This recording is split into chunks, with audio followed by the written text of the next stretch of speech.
នៅតាមដងផ្លូវដ៏ស្ងាត់ជ្រងំនាពេលរាត្រីដែលងងឹតស្លុបមិនមែនមានតែពន្លឺភ្លើងហ្វារថយន្តនោះទេដែលកំពុងធ្វើចលនានៅតាមចិញ្ចើមផ្លូវក្រោមម្លប់ឈើធំធំនិងតាមបណ្ដាផ្លូវកោងដែលសម្បូរទៅដោយគ្រោះថ្នាក់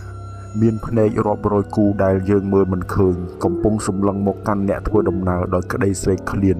ពួកវាគឺជាខ្មោចតៃហោងនិងខ្មោចអនាថាដែលវិលមិនទាន់អាចទៅចាប់ជាតិបានពួកវាខ្លះមានសភាពខ្លួនប្រាណខ្ទេចខ្ទី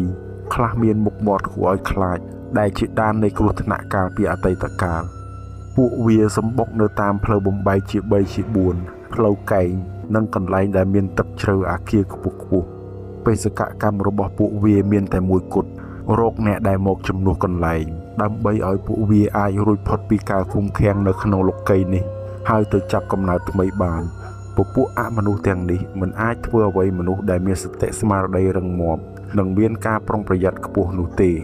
ប៉ុន្តែពួកវាតែងតែសម្លឹងមើលអ្នកស្រវឹងមនុស្សដែលបាត់បង់សតិងាយនឹងត្រូវពួកវាបិទភ្នែកបំប៉ោងអារម្មណ៍ឲ្យមើលឃើញផ្លូវខុសអ្នកដែលបើកបរប្រហើនមិនគោរពសិទ្ធិអ្នកដទៃអ្នកដែលចូលចិត្តជិះល្បឿនលឿនបំពានច្បាប់ចរាចរណ៍គឺជាចំណីដ៏ឆ្ងាញ់របស់ពួកវាព្រោះកំហឹងនិងភាពភ្លើតភ្លើនរបស់ពួកគេ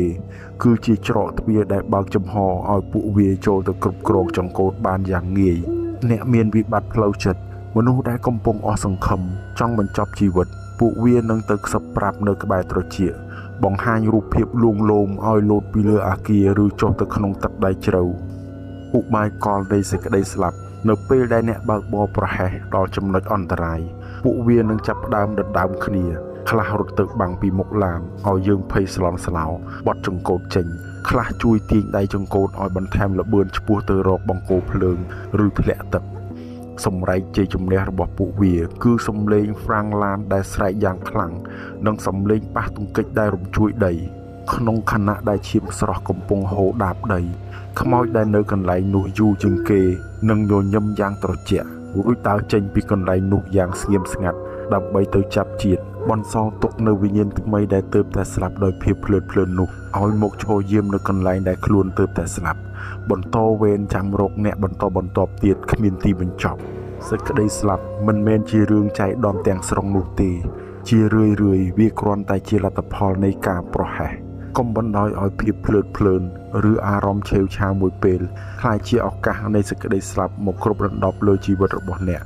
ត្រូវចងចាំថារាល់ពេលផ្លូវកែងផ្លូវកោងផ្លូវបំបែកតែងតែមានអ្នកចាំផ្លូវសម្លឹងមើលអ្នកជានិច្ច